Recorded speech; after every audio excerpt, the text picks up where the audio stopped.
أعوذ بالله من الشيطان الرجيم. بسم الله الرحمن الرحيم. إنما يستجيب الذين يسمعون والموتى يبعثهم الله ثم إليه يرجعون. وقالوا لولا نزل عليه آية من ربه قل إن الله قادر على أن ينزل آية ولكن أكثرهم لا يعلمون. وما من دابة في الأرض ولا طائر يطير بجناحيه إلا أمم أمثالكم ما فرطنا في الكتاب من شيء ثم إلى ربهم يحشرون. والذين كذبوا بآياتنا صم وبكم في الظلمات من يشاء الله يضلله ومن يشاء يجعله على صراط مستقيم. قل أرأيتكم إن أتاكم عذاب الله أو أتتكم الساعة أغير الله تدعون إن كنتم صادقين بل إياه تدعون فيكشف ما تدعون إليه إن شاء وتنسون ما تشركون. ولقد أرسلنا إلى أمم من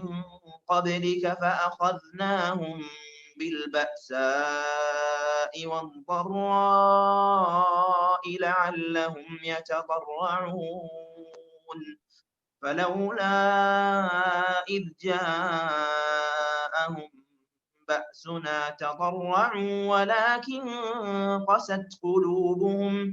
ولكن قست قلوبهم وزين لهم الشيطان ما كانوا يعملون. فلما نسوا ما ذكروا به فتحنا عليهم أبواب كل شيء حتى إذا فرحوا بما أوتوا أخذناهم بغتة فإذا هم مبلسون.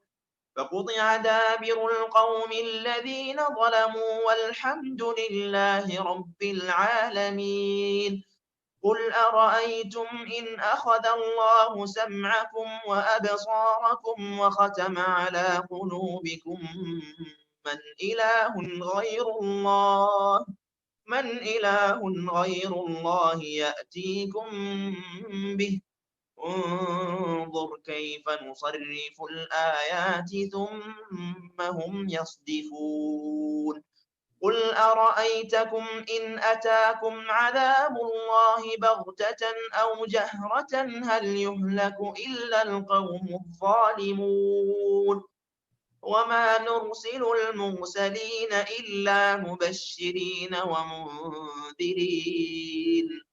فمن آمن وأصلح فلا خوف عليهم ولا هم يحزنون. والذين كذبوا بآياتنا يمسهم العذاب بما كانوا يفسقون. قل لا أقول لكم عندي خزائن الله ولا أعلم الغيب ولا أقول لكم إني ملك إن أتبع إلا ما يوحى إلي. قل هل يستوي الأعمى والبصير أفلا تتفكرون. وأنذر به الذين يخافون أن يحشروا إلى ربهم ليس لهم من دونه ولي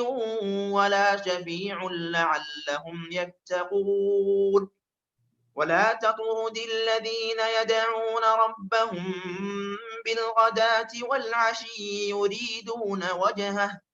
ما عليك من حسابهم من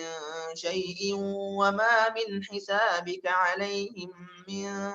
شيء فتطردهم فتكون من الظالمين وكذلك فتنا بعضهم ببعض ليقولوا أهؤلاء من الله عليهم من بيننا أليس الله بأعلم بالشاكرين وإذا جاءك الذين يؤمنون بآياتنا فقل سلام عليكم كتب ربكم على نفسه الرحمة أنه من عمل منكم سوءا بجهالة ثم تاب من بعده وأصلح فأنه غفور رحيم وكذلك نفصل الآيات ولتستبين سبيل المجرمين قل إني نهيت أن أعبد الذين تدعون من دون الله قل لا أتبع أهواءكم قد ضللت إذا وما أنا من المهتدين قل إني على بينة من ربي وكذبتم به ما عندي ما تستعجلون به إن الحكم إلا لله يقص الحق وهو خير الفاصلين قل لو أن عندي ما تستعجلون به لقضي الأمر بيني وبينكم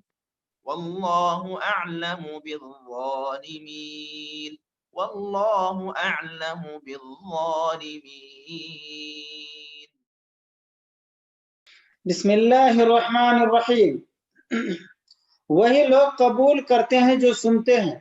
اور مردوں کو اللہ زندہ کر کے اٹھائے گا پھر سب اللہ ہی کی طرف لائے جائیں گے اور یہ لوگ کہتے ہیں کہ ان پر کوئی معجزہ نازل نہیں کیا گیا ان کی رب کی طرف سے آپ فرما دیجئے کہ اللہ تعالیٰ کو بے شک پوری قدرت ہے اس پر کہ وہ معجزہ نازل فرما دے لیکن ان میں اکثر بے خبر ہیں اور جتنے قسم کے جاندار زمین پر چلنے والے ہیں اور جتنے قسم کے پرند جانور ہیں کہ اپنے دونوں بازوں سے اڑتے ہیں ان میں کوئی قسم ایسی نہیں جو کہ تمہارے طرح گروہ نہ ہو ہم نے دفتر میں کوئی چیز نہیں چھوڑی پھر سب اپنے پروردگار کے پاس جمع کیے جائیں گے اور جو لوگ ہماری آیتوں کی تکذیب کرتے ہیں وہ تو طرح طرح کے ظلمتوں میں بہرے گونگے ہو رہے ہیں اللہ جس کو چاہے سیدھی راہ پر لگا دے آپ کہیے کہ اپنا حال تو بتلاؤ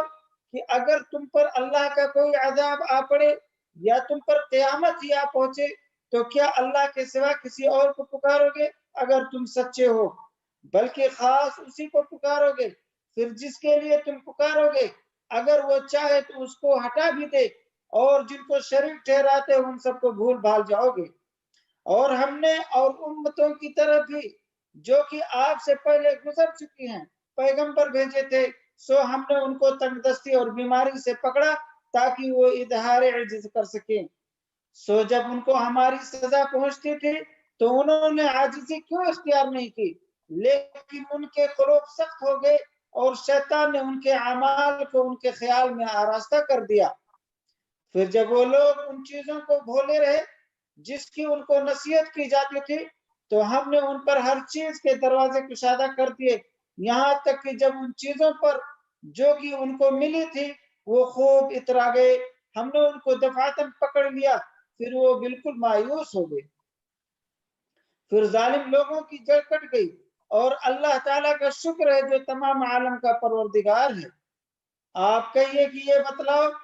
اگر اللہ تعالیٰ تمہاری سماعت اور بصارت بالکل لے لے اور تمہارے دلوں پر مہر کر دے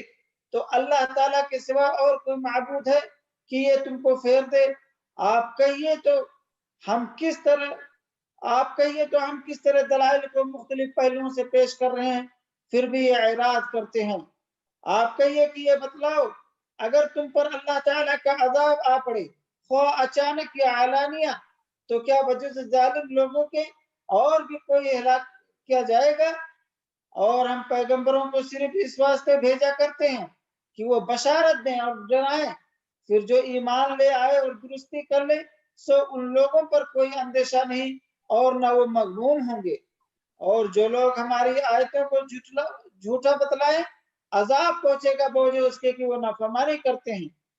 آپ کہہ دیجئے کہ نہ تو میں تم سے یہ کہتا ہوں کہ میرے پاس اللہ کے خزانے ہیں، اور نہ میں غیب جانتا ہوں، اور نہ میں تم سے یہ کہتا ہوں کہ میں فرشتہ ہوں۔ میں تو صرف جو کچھ میرے پاس وحی آتی ہے اس کا اتباع کرتا ہوں۔ آپ کہیے کہ اندھا اور بینا کہیں برابر ہو سکتے ہیں؟